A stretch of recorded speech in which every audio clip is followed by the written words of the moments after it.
یو عربي مقوله دا وایي چې الدین بلا فکر جمود والفکر بلا دین ضیاع.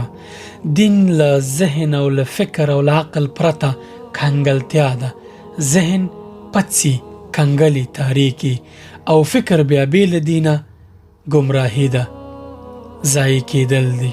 زموږ ستونزه هم همدا ده چې کله دینداره شو فکر پرېږدو، او کله چې فکري خلک شو یا فکر پیدا کو بیا دینداری پرېږدو.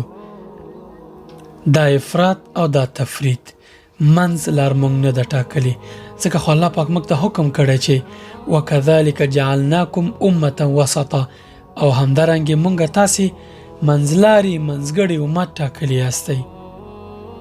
خو موږ یا افراط کو یا تفرید. په موږ کې چې څوک دیندار شي فکر سره دشمنی، او چې فکر پیدا کی او فکری شي مطالعه ډیره کی بیا ترې دینداری پاتې. منځلاري حل لاره ده. تر هغه چې موږ منځلار انتخاب نکړو یا به افراط کو یا به تفرید، او دا دواړه به سره اخته دښمنۍ به کوي.